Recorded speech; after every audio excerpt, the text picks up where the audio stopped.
Young people make up a significant proportion of Nigeria's growing population.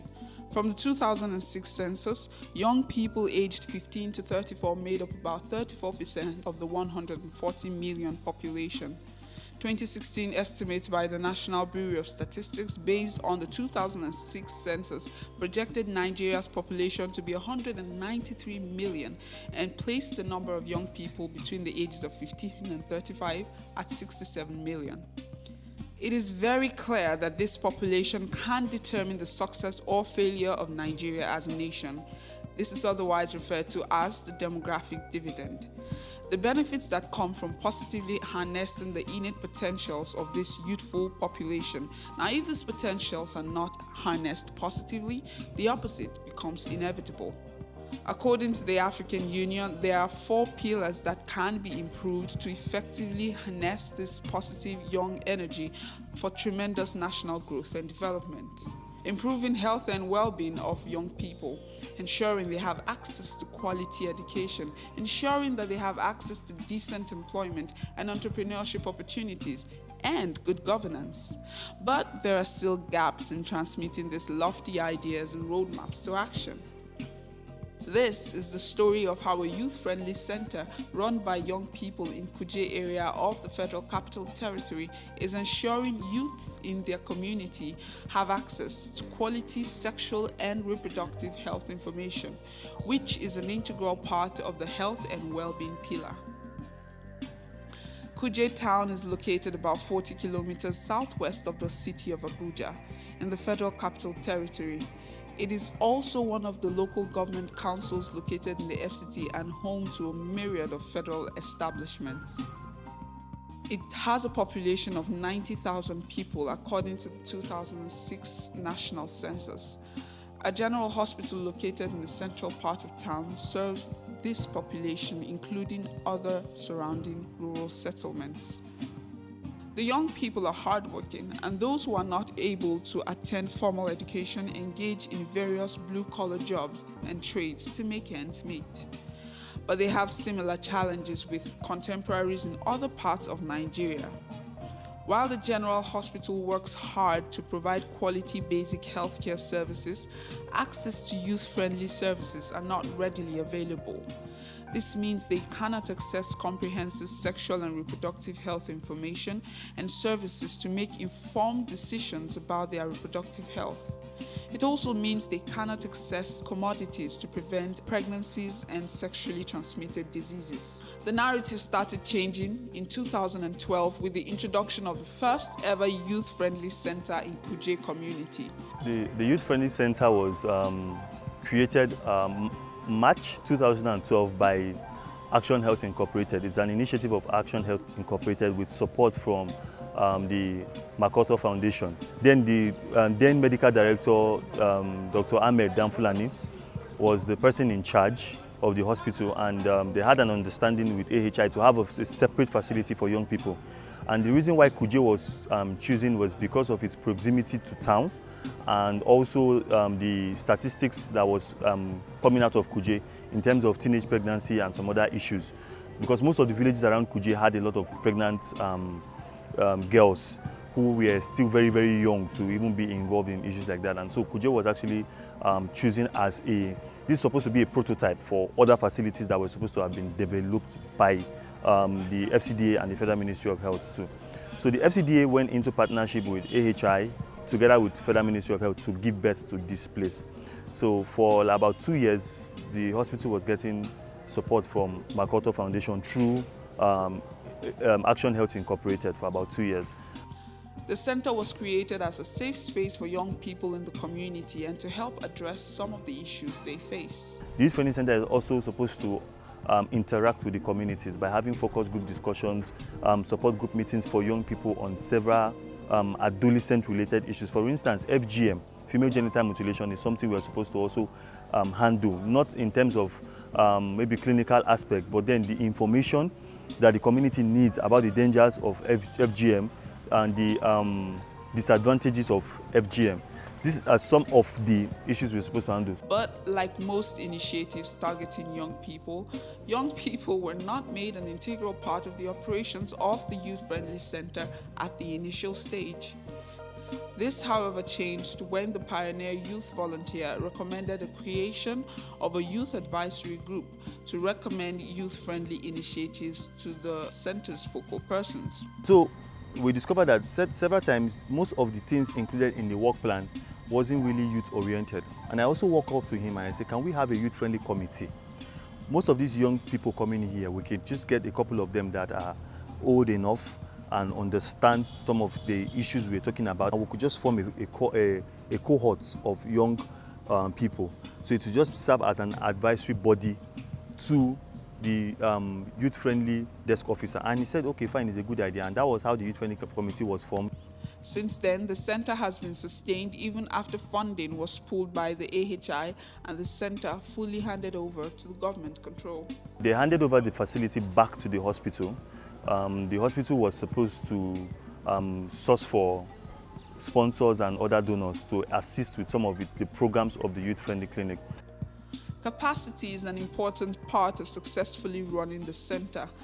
Over time, the daily operations of the center was handed over to Precious and the young team of volunteers he regularly recruits from the Kuje community. I started January last year, so it's almost 2 years. This is 1.5 years now.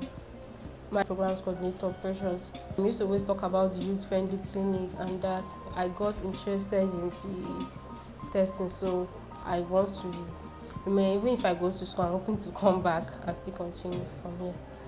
I'm in charge of the HTS unit as a whole. I test, I counsel, I write reports and give the data back. One of those training I've been to and I have a certificate for is for HIV testing and counseling.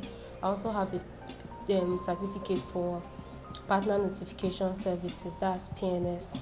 I also have for HIV stigma and discrimination. On this job, we learn not to make mistakes. I decided to make use of my time, not sitting at home. I came for empowerment, to be a good spokesman, if I should use that word. So I came here and I undergo the process. I'm learning. I read books, a lot of books, before I started meeting with people. When I met with them at first, it wasn't easy though, but as time goes on, I was loving what I do. He attributes his ability to run the place from capacities developed over time from organizations he's volunteered with. I volunteered with Education as a Vaccine. While there, I was exposed to Global Health e-learning center, and the entire HIV and AIDS module, I've covered that. Then I've some courses from Allison University on psychology, counseling. I have on project management from Allison University. Then I also did a CME with Boston School of Medicine. It's just 1 credit, but it's on advanced diagnostics on HIV and AIDS. So basically then I've attended a lot of capacity building trainings because I worked with Society for Family Health too. I worked as a counselor tester for them. I worked as a community outreach staff for them.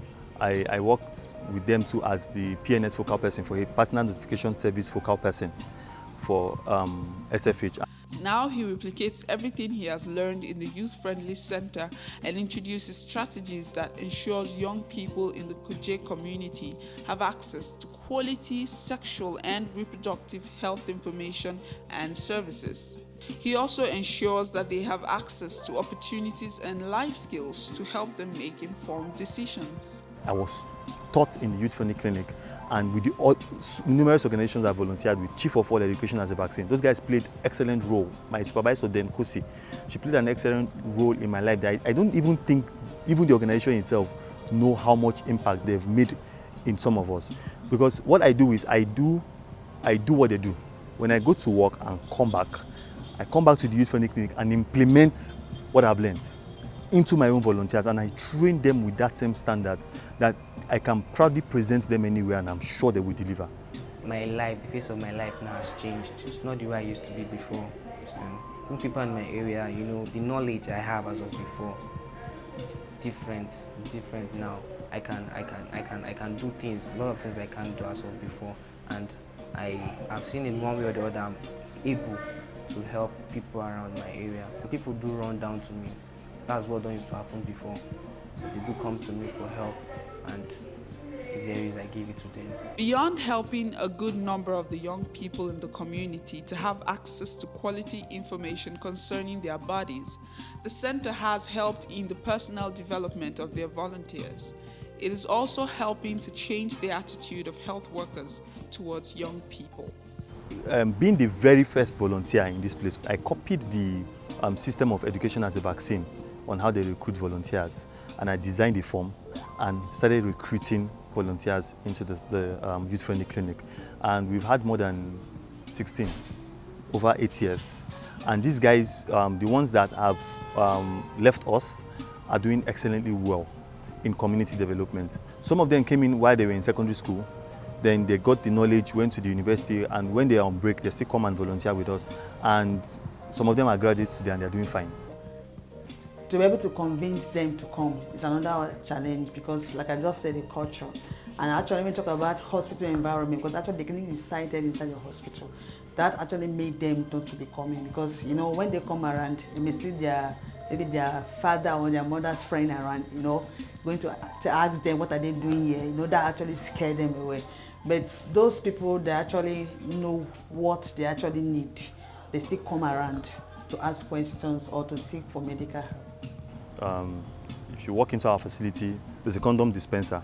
It's so nice that you don't need to come and write your name on any piece of paper to collect condoms. No interview, nothing. Open the door, walk straight to the dispenser. It's like an ATM stand. Withdraw as many condoms as you want to withdraw. Put it in your pocket and walk out. Nobody's telling you anything. And I've shared condoms to a point where, in my neighborhood, that if you want to describe me, you can just tell them, that guy that works in general space that used to share condom, or that condom guy. One of the reasons they come around is not because they know they are going to get condoms. It's because they know that no matter how many condoms I give them, I'm not going to go to the street and say, hey, you used to come and collect condom from my house, you used to come and do this, and all of that. So they know their confidentiality is there, and the condom is always available. No matter how long a journey is, it must begin with a single step. The youth-friendly center located inside the General Hospital Kuje has come a long way since it was founded 6 years ago. It has been a journey of interesting experiences for the young people running it. This job is an experience on testing people. Having to open your mouth and tell people they have HIV is one of the hardest things I've ever done so far on this job. Most times people don't take it lightly with you when you open your mouth to tell them, and sometimes makes people scared of the job, of not wanting to do that.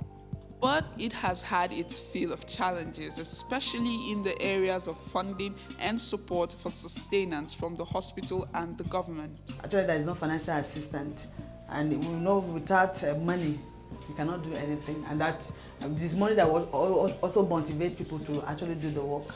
So we actually need financial assistance, either from NGO or individual, because with the finances, we can go to any length. Sometimes some schools that we actually want us to come and give talk, but the finance to get to that school is not there. And also, like the volunteers, even if they are not paid, at least something that we used to, just to encourage them. When the funding was cut off, it no longer became a place to go to when you don't have issues, because the snooker, the table tennis, with time and lack of maintenance, there was no money to maintain all of those things packed up. The carports that we had also had some issues, so we didn't have those things. Our indoor games were no longer available, and we started having space constraint. So we could not accommodate young people who want to use this place as a safe space, a place to come to. But they should invest in a youth-friendly center. I'm sure it will really, really go a long way. And not just investing, but also providing stipends, like little cash money for the youth. It's not easy for me to leave my house, transport, come here, feed myself and all that for a charitable work. At least even if you are not paying me for my time, you can't pay me for my time, pay me for my transport, what I eat to get here. That's one of the things youth want. They worry less about, and they just need little or no, they just don't want their pocket to be dry. So they come here, they have passion for this thing, but in order to spice up their passion for it, you add a little more. Money is the spice of life, like they always say, so just spice it up for them. Despite these challenges, the potentials and prospects are enormous and can change the narrative of youth development in Kuje and become a model for replication across Nigeria. One of the dreams I have for the Youth Friendly Center is to fulfill its purpose as a role model facility and as a prototype to see how this clinic can serve as a model for other youth-friendly clinics to come into existence. So I want to see a youth-friendly clinic that 100% of Kuje population is aware of the existence of the youth-friendly clinic. The Ministry of Youth and Sport recently launched a new national policy to help guide efforts aimed at improving the lives of Nigeria's young people. This and similar policies must go beyond being strategic documents to actual actions before Nigeria can benefit from the large population of its young and teeming population. One of the ways of ensuring this is by ensuring they have enough information to make informed decisions about their health. As young people say, they're the ones that make things happen. This should not be taken literally because they are truly integral to the development of Nigeria.